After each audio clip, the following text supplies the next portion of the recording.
जय माता दी। स्वागत है आप सभी का नवरात्र पर विशेष हमारे कार्यक्रम में और मैं हूं आपके साथ नेहा सर्वेश शुक्ला।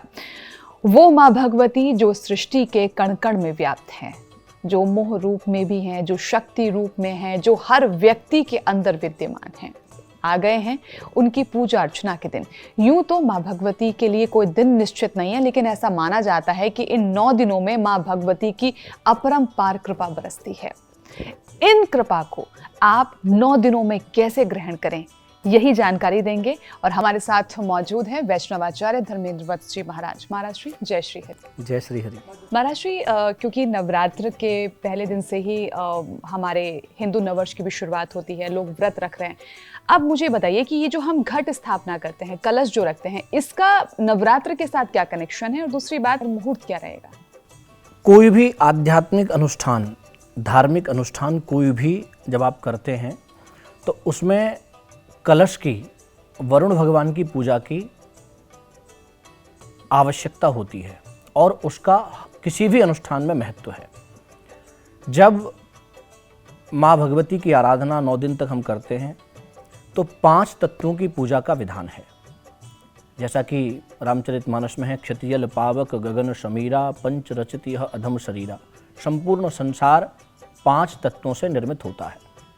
इन्हीं 5 तत्वों की पूजा हमारे सनातन धर्म के सभी अनुष्ठानों में होती है। कलशस्य मुखे विष्णु कंठे रुद्र समाश्रिताः मूले त्वत्यस्थितो ब्रह्मा मध्ये मात्र गणस्मृतः। भगवान वरुण जो आप कलश स्थापना करते हैं उनके अंदर सभी देवताओं का निवास होता है। कलशस्य मुखे विष्णु, कलश के मुख में विष्णु का निवास होता है। कलशस्य मुखे विष्णु कंठे रुद्र समाश्रितः, कंठ में भगवान रुद्र का निवास होता है। मूल में ब्रह्मा का निवास होता है। चारों वेदों का निवास होता है। गंगा यमुना सरस्वती गोदावरी नर्मदा सिंधु कावेरी सभी पवित्र नदियों का निवास होता है और उसके साथ साथ वेद मंत्रों से 7 समुद्रों का भी आवाहन उसमें किया जाता है। तो जल सबसे पवित्र वस्तु मानी गई है, इसलिए सभी अनुष्ठानों के अंदर कलश की पूजा अनिवार्य होती है, जो करनी ही चाहिए। इसी में ही नवरात्रि के अंदर 9 दिनों तक कलश की मुख्य पूजा जब हम लोग करते हैं तो उसमें एक अखंड ऋतुफल, जैसे नारियल कहते हैं, उसकी स्थापना होती है। जैसे अखंड ऋतुफल के नाम से जाना जाता है, जो सदैव के लिए अखंड है, जो खंडित नहीं होता है, ऐसे ऋतुफल की। अब आप देखिए, वैज्ञानिक आधार पर भी कलश के पास जिन जिन चीज़ों को रखा जाता है, मिट्टी, जौ, कलश, मिट्टी का कलश, उसके बाद नारियल, उस पर पल्लव लगाए जाते हैं आम के या अशोक के। तो ये जितनी भी चीज़ें हैं सब प्रकृति से जुड़ी हुई चीज़ें हैं। अब प्रश्न ये है कि स्थापना कैसे करें कलश की। स्थापना में सबसे पहले जिस भी स्थान पर आप पूजा कर रहे हैं वो स्थान ऐसा होना चाहिए कि आप जब पूजा में बैठें तो आपका मुख पूर्व या उत्तर दिशा में हो। उसके साथ साथ जो भी जहाँ भी आप जो है कलश की स्थापना करना चाहते हैं वो स्थान पवित्र हो। अगर वो पवित्र नहीं है तो उसको गंगा जल से धोकर के पवित्र किया जाए। अगर कच्चा स्थान है तो और अच्छा है, उसको गोबर से, गाय के गोबर से लीप करके पवित्र कर लिया जाए। उसके बाद शुद्ध मिट्टी ला करके उसको रख लिया जाए, छान करके मिट्टी को। और एक दिन पहले जौ रात्रि में भिगो देनी चाहिए, जिससे कि अगले दिन वो आराम से बो सको, आराम से उसको खेती कर सको। मिट्टी एकत्रित करें, उसके ऊपर जल का, गंगा जल का छिड़काव करें, उसको शुद्ध करें। उसके बाद कलश की स्थापना करें, रख दें कलश को, कलश के ऊपर स्वास्तिक बना दें, उसके गले तक पानी भर दें, उसमें एक सिक्का डाल दें, एक सुपारी डाल दें, एक कमलगट्टा डाल दें और थोड़ी सी दूर्वा भी डाल दें। उसके ऊपर एक शकोरा या कोई भी कटोरी आदि में चावल भर के, जिसे पूर्ण पात्र कहते हैं, उसकी स्थापना करें कलश के ऊपर। उसके बाद उसमें नारियल की स्थापना करें। नारियल की स्थापना कुछ लोग खड़ा नारियल रख देते हैं। नारियल इस तरह से रखें कि नारियल का जो मुख है वो आपकी तरफ हो और उसकी पीठ पीछे की तरफ हो। नारियल से पहले पल्लव भी लगा लें। अब कुछ लोग गिनती कहते हैं कि पल्लव की गिनती होनी चाहिए, तो गिनती के आधार पर 5 या 11 पल्लव आप लगा सकते हैं। वैसे उसकी मान्यता यह है कि पल्लव को तोड़ के नहीं लगाना चाहिए। पल्लव को एक पुष्प की तरह तोड़ करके पूरा का पूरा ऐसे ही लगा करके उस पर नारियल की स्थापना करनी चाहिए। नारियल में मोली या लाल कपड़ा बांध लें और ऊपर से भी एक कोई गमछा, धोती या कोई कुर्ते का कपड़ा, कोई भी वस्त्र नारियल के ऊपर उड़ा दें। अब ये आपने उनको अभी विराजमान किया है। उसके बाद अब होती है इसकी स्थापना की विधि प्रारंभ। सबसे पहले शास्त्रों में तो बहुत इसका विस्तार है, लेकिन आप घर में अगर कर रहे हैं सामान्य रूप से तो आप आराम से उसको कर सकते हैं। सबसे पहले भूमि को प्रणाम करें। वैसे इसका मंत्र है भू ऋषि भूमि ऋषिया दिति ऋषि विश्वधाया विश्वसिया भुवा नशिया धरत्री। ये वैदिक मंत्र है। भूमि का स्पर्श करके भूमि को प्रणाम करें। उसके बाद कलश पे हाथ लगा के उसकी स्थापना करें। मैं मंत्र बोल देता हूँ, उसको सुनकर भी आप कर सकते हैं। ओम मनोजूत्रजुखता माजियसिया बृहस्पतिर्जयामि मंतनोत वारिष्ठं जजियग्गुंसामि मंदधातु विश्वे देवास इह मादयन्तामोम प्रातिष्ठा। इससे उसकी प्रतिष्ठा करें, कलश की प्रतिष्ठा करें। देवताओं का सबका ध्यान, हाथ जोड़ के ध्यान करें, आवाहन करें। चारों वेद, सभी शास्त्र, सभी पवित्र नदियाँ, समुद्र, ब्रह्मा विष्णु महेश रुद्र वरुण आदि सभी देवता इस जल में आके निवास करें और मेरे कुल को, मेरे घर को और इस भूमि को पवित्र करें। इस प्रकार से प्रार्थना करते हुए सभी का आवाहन कर लें। उसके बाद नारियल पर हाथ लगा के अखंड ऋतुफल की स्थापना करें। इसी मंत्र के द्वारा भी कर सकते हैं या हाथ जोड़ के भगवान गणपति का ध्यान करते हुए उस नारियल की स्थापना कर लें। उसके बाद ये स्थापना और फिर पूजा प्रारंभ होती है। पूजा में सबसे पहले 4 बार जल का छींटा लगाएं, अर्घ, पाद्य और आचमन। देवताओं का आवाहन भाव यही रखना है कि देवताओं का आवाहन हुआ, देवता आके विराजमान हो गए, अब आपको उनकी पूजा करनी है। 3 बार जल के छींटे लगाएं। पहले हाथ धुलाएं, हस्ते अर्घ्यम, पाद धुलाएं, पादयोः पाद्यम, फिर कुल्ला कराएं, मुखे आचमनीयम, फिर एक और आचमनी लेकर के उनको स्नान करा दें। सर्वांगे स्नानीयम, पूरे शरीर का स्नान करा दें। उसके बाद पंचामृत अगर आपके पास है, दूध, दही, घी, शहद और बूरा अगर है तो पंचामृत से भी थोड़ा सा उसमें चम्मच में या पुष्प में लगा करके छींटे लगा दें, स्नान करा दें। उसके बाद फिर थोड़ा सा शुद्ध जल लेकर के आचमनी से स्नान करा दें। पंचामृत स्नान के बाद अगर है तो अच्छा है, नहीं है तो कोई बात नहीं है, अर्घपाद आचमन जल से ही स्नान करा दें। फिर उनको वस्त्र पहना है। वस्त्र मोली का एक वस्त्र जरूर पहना है और जो वस्त्र आपने पहना रखा है ऊपर, जो मैंने भी बताया, उस पर स्पर्श कर लें, हाथ लगा लें। उसके बाद वस्त्र के बाद यज्ञोपवीत जनेऊ अगर आपके पास है तो जनेऊ पहना है। फिर तिलक लगाएं। सबके मंत्र अलग अलग हैं, वो मैं आपको 2-4 चीज़ों के मंत्र भी बता देता हूं कि आप उसको कर सकते हैं। जब आप भगवान को यज्ञोपवीत धारण कराएं तो आप इस मंत्र से यज्ञोपवीत धारण करा सकते हैं।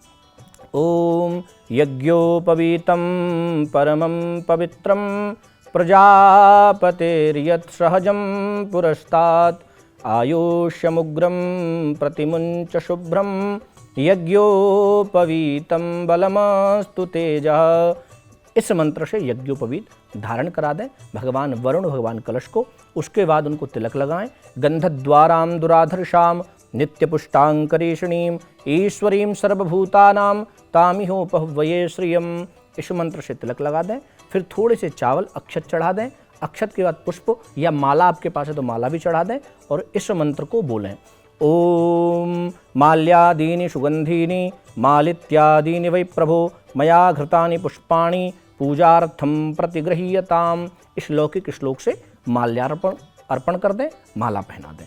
माला के बाद जो आपके पास भोग के लिए मिठाई, फल या जो भी सामग्री आपके पास है, आपने कुछ बनाया है, उसका प्रेम से भोग लगाएं। दोने या थाली में लेकर के बड़े भाव से भोग लगाएं। भोग लगाते हुए इस मंत्र का उच्चारण करें। हरि ओम नाभ्या आशीदंतरिक्षगुं शीर्षणोदियौः श्यामावर्तत पद्भ्यां भूमृद्धिशः श्रोत्रान् तथा लोकान् आकल्पयन्। इस मंत्र से भोग लगाएं। भोग के बाद जब आप भोजन करते हैं उसके बाद कुल्ला करना और हाथ धोना, ये शास्त्रों का विधान है। तो 4 बार जल के छींटे लगा दें। उत्तरापोषणम, हस्त प्रक्षालनम, मुख प्रक्षालनम, पाद प्रक्षालनम, 4 बार जल के छींटे लगा दें। धूप और दीप से कलश भगवान की आरती करें। धूप और दीपक दिखा दें, दक्षिणा चढ़ा दें और हाथ जोड़ के बड़े भाव से उनको नमस्कार करें और प्रणाम करें। ये सब हमें माँ भगवती की पूजन से पहले करना है। और नवरात्रि के पहले दिन कलश स्थापना के मुहूर्त का बहुत विधान है। सब लोग पूछते हैं कि मुहूर्त क्या रहेगा, तो इस वर्ष शुभ मुहूर्त सुबह प्रातः 6:11 से 10:23 तक का ये एक मुहूर्त है, जिसमें आप कलश की स्थापना कर सकते हैं, माँ भगवती की स्थापना कर सकते हैं और माँ भगवती के सभी स्वरूपों का आवाहन कर सकते हैं। दूसरा जो मुहूर्त है अभिजित मुहूर्त, वो 11:55 से 12:20 तक का अभिजित है। इसके मध्य में भी आप अगर लेट थोड़ा करना चाहते तो इसमें भी आप स्थापना कर सकते हैं, आवाहन कर सकते हैं। चलिए, ये तो कलश स्थापना की बात हो गई। अब जो लोग माँ शैलपुत्री की मूर्ति की पूजा करना चाहते हैं, उसकी विधि और वो सामग्री क्या होगी? जी बिल्कुल, नवरात्रि का पहला जो दिन है वो माँ भगवती शैलपुत्री के लिए शास्त्रों में बताया गया है। और हम सब लोग जानते हैं कि शैलपुत्री का स्वरूप बड़ा सौम्य है, बड़ा सुंदर है, और वो भगवती सौम्य शांत स्वभाव में हम सबको आशीर्वाद देने के लिए नवरात्रि के पहले दिन ही आ जाती हैं।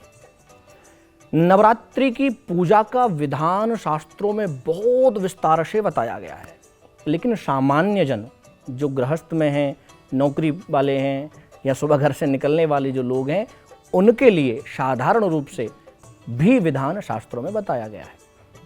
तो उनमें आप सबसे पहली विधि है माँ भगवती की चौकी बढ़िया से सजा के लगा लें, लाल कपड़ा लगा लें या पीला कपड़ा चौकी पर बिछा लें। माँ भगवती की प्रतिमा, मूर्ति, चित्र जो भी आपके पास है उसको स्थापना कर दें।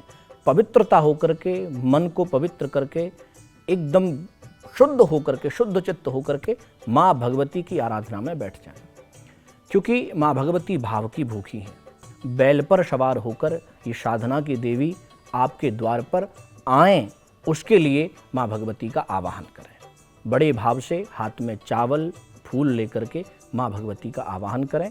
माँ भगवती के आवाहन के लिए आप इस श्लोक को सुनकर या बोलकर कर सकते हैं। ओम देवी प्रपन्नार्ति हरे प्रसीदा प्रसीद मातर जगतोऽखिलस्य प्रसीद विश्वेश्वरि पाहि विश्वं त्वमीश्वरी देवी चराचरस्य। इस मंत्र से माँ भगवती का आवाहन करें। माँ भगवती आके विराजमान होंगी आपके भाव के द्वारा। उसके बाद माँ भगवती का प्रेम से पूजन करें। पूजन का क्रम जो है वो इसी प्रकार रहेगा जैसे हमने कलश का और वरुण का पूजन किया है। सबसे पहले आवाहन, आवाहन के बाद 4 बार जल की छींटी लगाएं, अर्घपाद आचमन, स्नान, फिर वस्त्र पहनाएं। वस्त्र के बाद यज्ञोपवीत, माँ को चढ़ता नहीं तो इसलिए यज्ञोपवीत नहीं पहनाएंगे। उसके स्वरूप में एक आचमनी जल या थोड़े से अक्षत छोड़ देंगे। माँ भगवती को कुमकुम का तिलक लगाएंगे, चंदन है तो चंदन भी लगा देंगे। अक्षत चढ़ाएंगे, पुष्प की माला पहनाएंगे। बड़े भाव से माला पहनाने के बाद धूप दीपक से आरती करेंगे और माँ भगवती को भोग लगाएंगे। ये मुख्य विषय है भोग का। तो माँ शैलपुत्री को आज के दिन, माँ शैलपुत्री को गाय के दूध या गाय के घी से बना हुआ ही भोग अर्पण करें। गाय के दूध से बनी हुई खीर का भोग लगा सकते हैं। देसी घी से माँ भगवती को दीपक अर्पण कर सकते हैं। गाय के बने हुए दूध या घी से ही माँ भगवती को भोग अर्पण करें। ये माँ भगवती का मुख्य भोग होगा आज के दिन। अच्छा महाराज जी, एक बात और बताइए, जैसे आज के दिन ना मैंने आमतौर पर घरों में देखा है कि हवन यज्ञ करते हैं, अनुष्ठान होता है। तो आज के दिन जो लोग साधारण विधि से घर में हवन करना चाहते हैं, वो विधि क्या होगी और किस मंत्र से? जी बिल्कुल, जो लोग हवन करना चाहते हैं, वैसे करना चाहिए नवरात्रियों में, तो उसके लिए आप कोई भी पात्र, शुद्ध पात्र, लोहे का पात्र नहीं हो जिसमें आप हवन कर रहे हैं, पात्र ले लें, मिट्टी का कोई पात्र ले लें, उसमें आप हवन करें। तो मंत्र मैं आपको बता देता हूँ। ओम ऐं ह्रीं क्लीं चामुंडाये विच्चे। इस छोटे से बीज मंत्र से 11, 21 या जितनी भी आप आहुति, 108, 51 जितनी भी आहुति आप प्रदान करना चाहते हैं, इस मंत्र से प्रदान कर सकते हैं। उसके साथ साथ जो सामग्री है वो शुद्ध सामग्री, चावल, तिल, जौ और बूरा मिलाकर के उसमें थोड़ा देसी घी मिला लें। इस सामग्री से माँ भगवती को अर्पण करें। अंत में लास्ट जब आहुति आप डालें तो थोड़ा सा गूगल या लोहवान की भी आहुति माँ भगवती को अति प्रिय है, वो भी अर्पण कर दें। आपने शुरुआत में जिक्र किया था कि ये साधना की देवी हैं, तो जो लोग साधक हैं, साधना करना चाहते हैं, उनके लिए ये दिन कैसे विशेष हो सकता है? देखिए, साधना की देवी हैं, और जो लोग साधक हैं, जो लोग माँ भगवती की साधना से माँ भगवती को प्रसन्न करना चाहते हैं, किसी भी देवता या देवी को प्रसन्न करने के 3 विधान हैं: अनुष्ठान, ध्यान या मानसिक पूजन। तो मानसिक पूजन के द्वारा, ध्यान के द्वारा, अनुष्ठान के द्वारा, दुर्गा सप्तशती के पाठ के द्वारा, अनुष्ठानात्मक दुर्गा सप्तशती का पाठ संपुट लगा करके करें या कराएं, ये भी बहुत बड़ी साधना माँ भगवती की है। तो आज के दिन माँ शैलपुत्री को प्रसन्न करने के लिए दुर्गा सप्तशती का पाठ, दिव्या कवच का पाठ और सिद्ध कुंजिका स्तोत्र का पाठ भी आप कर सकते हैं। चलिए, ये सारी बात तो हो गई है। आचार्य जी, ये भी बताइए कि आज के दिन लोग किन मंत्रों से माँ को प्रसन्न करें? आज का माँ भगवती का ध्यान मंत्र है ओम दुर्गे स्मृता हरसि भीतिमशेष जंतो स्वस्ते स्मृता मतिमतीव शुभां ददासि दारिद्र्य दुःख भयहारिणी का त्वदन्या सर्वोपकार करणाय सदार्ध चित्ता।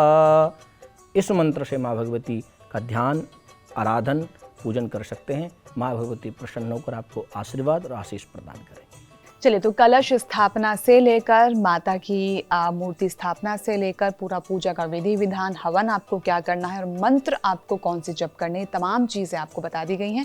और उम्मीद करते हैं कि माँ भगवती आपकी भक्ति से प्रसन्न होकर आपके जीवन को धन धान्य सुख समृद्धि से भर देंगी। आज के लिए इस एपिसोड में इतना ही, लेकिन इन 9 दिनों तक लगातार आप हमारे एपिसोड ज़रूर देखिएगा, क्योंकि आपको हर दिन विशेष कौन सा वो मंत्र होगा, क्या वो विधि होगी, ये पूरी जानकारी आपको देंगे। आज के लिए सिर्फ इतना ही। आपका बहुत बहुत धन्यवाद हमारे साथ जुड़ने के लिए।